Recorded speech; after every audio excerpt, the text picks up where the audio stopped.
Hello दोस्तों, welcome to my channel legal facts. आज हम बात करेंगे कि what is the macroeconomics, meaning क्या है मैक्रो इकोनॉमिक्स का और फीचर्स क्या हैं। इसके पहले के वीडियो में मैंने बताया था इंट्रोडक्शन में कि मैक्रो इकोनॉमिक्स क्या होता है। तो मैक्रो इकोनॉमिक्स का मतलब ये होता है कि बड़े लेवल पे किसी चीज़ की स्टडी करना। मैक्रो जो शब्द है वो ग्रीक वर्ड माइक्रो से लिया गया है, जिसका मतलब होता है लार्ज। अभी हम बात करेंगे मीनिंग ऑफ मैक्रो इकोनॉमिक्स। तो macroeconomics is the branch of economics which analysis the entire economy. Macro economics जो है वो एक इकोनॉमी का ब्रांच है जो कि होल इकोनॉमी को स्टडी करता है।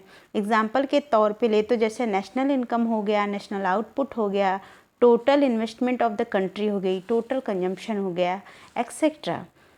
मैक्रो इकोनॉमिक्स को स्टडी ऑफ एग्रीगेट्स इकोनॉमिक भी बोला जाता है। इसके बाद हम बात करेंगे डेफिनेशंस के बारे में।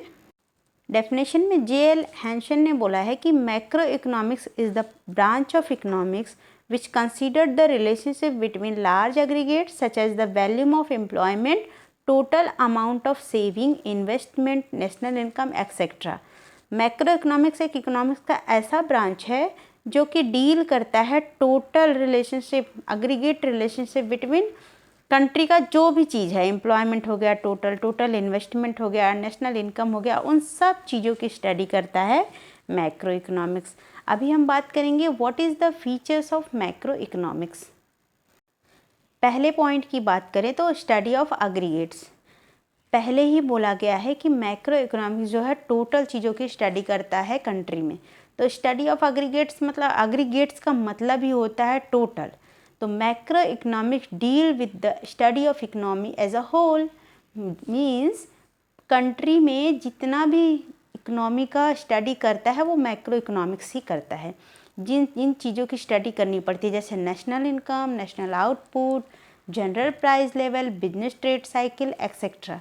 अभी हम दूसरे टॉपिक की बात करें, दूसरे पॉइंट की बात करें तो इनकम थियरी आती है। मैक्रो इकोनॉमिक्स का जो दूसरा फीचर है वो है इनकम थियरी। तो macro economics studies the concept of national income and it's different elements, method of measurement, social accounting etcetera.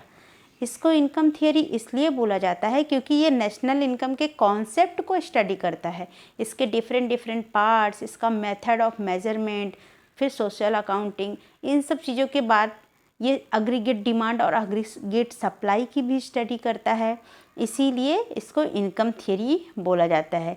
ये नेशनल इनकम में क्या फ्लक्चुएशन हो रहा है, किस रीजन से हो रहा है, किस रीजन से ट्रेड साइकिल, बिजनेस साइकिल में फ्लक्चुएशन हो रहा है, जैसे कि इन्फ्लेशन और डिफ्लेशन, इन सारी चीज़ों की स्टडी करता है, कॉन्सेप्ट को क्लियर करता है, इसीलिए इसको इनकम थियरी भी बोला जाता है। मैक्रो इकोनॉमिक्स को इनकम थियरी भी कहा जाता है। थर्ड पॉइंट की बात करें तो general equilibrium analysis. Macro economics जो होता है वो लार्ज एग्रीगेट चीज़ों के उसके बिहेवियर के साथ डील करेगा या तो उसके फंक्शनल रिलेशनशिप के साथ भी डील करेगा। जैसे जनरल इक्विलिब्रियम डील कैसे करेगा कि डिमांड का बिहेवियर, सप्लाई का बिहेवियर, और इस हिसाब से कंट्री के किसी भी गुड्स एंड सर्विसेज का प्राइस डिसाइड करना एज अ जनरल लेवल पे, मतलब एक प्रोडक्ट का प्राइस पूरे कंट्री में कैसे डिसाइड किया जाएगा वो मैक्रो इकोनॉमिक्स ही डिसाइड करता है, इसीलिए इसका तीसरा फीचर्स होगा जनरल इक्विलिब्रियम एनालिसिस। चौथे पॉइंट की बात करें तो इंटरडिपेंडेंस। मैक्रो इकोनॉमिक्स जो होता है वो हर तरीके से इंटरडिपेंडेंस होता है between two aggregate economic variables के, जैसे कि इनकम, टोटल इनकम हो गया, टोटल आउटपुट हो गया, टोटल एम्प्लॉयमेंट हो गया। एग्जाम्पल के तौर पे अगर बात करें तो जैसे कंट्री का लेवल ऑफ इन्वेस्टमेंट चेंज हो रहा है तो उसकी वजह से लेवल ऑफ इनकम भी चेंज होगा, लेवल ऑफ आउटपुट भी चेंज होगा। मतलब एक चीज़ में अगर बदलाव आया तो दूसरी चीज़ों में अपने आप बदलाव आता शुरू हो जाएगा। तो इंटरडिपेंडेंस थियरी के बेस पे मैक्रो इकोनॉमिक्स काम करता है। पांचवें पॉइंट की बात करें तो लंपिंग मेथड।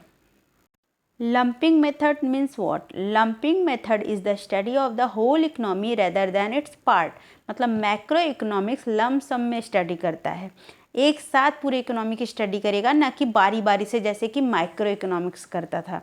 जैसे अभी प्रोफेसर बाउल्डिंग ने एग्जांपल दिया है कि जो जंगल होता है, फॉरेस्ट होता है, उसमें ग्रुप ऑफ ट्रीज़ होता है, तो वो एक पेड़ के बारे में नहीं जानेगा मैक्रो इकोनॉमिक्स, वो एज अ होल पूरे जंगल के बारे में स्टडी करेगा, उसके प्रॉपर्टीज़ के बारे में, उसका जो भी रहेगा खासियत वो जानने की कोशिश करेगा एज अ होल, तो वहाँ पे मैक्रो इकोनॉमिक्स लंपिंग मेथड का यूज़ करेगा। छठवें पॉइंट की बात करें तो ग्रोथ मॉडल्स। मैक्रो इकोनॉमिक्स ऐसे बहुत सारे फैक्टर्स के बारे में स्टडी करता है जो कि कंट्री के इकोनॉमी के ग्रोथ और डेवलपमेंट में हेल्प करते हैं, कंट्रीब्यूट करते हैं। तो कुछ ऐसे फैक्टर्स की स्टडी करता है मैक्रो इकोनॉमिक्स जो कि इकोनॉमिक ग्रोथ एंड डेवलपमेंट में कंट्रीब्यूट करते हैं, जिसकी वजह से ग्रोथ मॉडल्स बनाना आसान हो जाता है। तो मैक्रो इकोनॉमिक्स ग्रोथ मॉडल बनाने में बहुत ही हेल्पफुल होता है। सातवें पॉइंट की बात करें तो general price level. General price level क्या होता है? General price level is the average of all prices of goods and services currently being produce in the economy. मतलब ये एक ऐसा प्राइस होता है जो कि एवरेज लेवल पे सभी गुड्स एंड सर्विसेज के ऊपर लगाया जाता है जो कि करंटली कंट्री में प्रोड्यूस होती हैं इकोनॉमी में। तो मतलब जैसे कोई एक मेडिसिन हो गई एग्जांपल के तौर पे, तो पूरे इंडिया में या फिर एक स्टेट में ये प्राइस लगाया जाएगा कि ये दवा इतने ही रेट में बिकेगी। एवरेज एक प्राइस लगाया जाता है, उसी को बोलते हैं जनरल प्राइस लेवल, जिसको स्टडी कौन करता है? Macro economics. आठवें पॉइंट की बात करें तो policy oriented. According to the Keynes, macroeconomics is a policy oriented science because it suggests suitable economic policy to promote economic growth, generate employment, control of inflation and depression etc.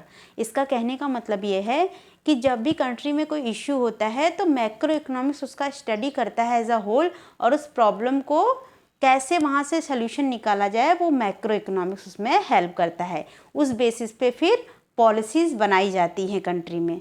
तो ये कुछ features थे macro economics के।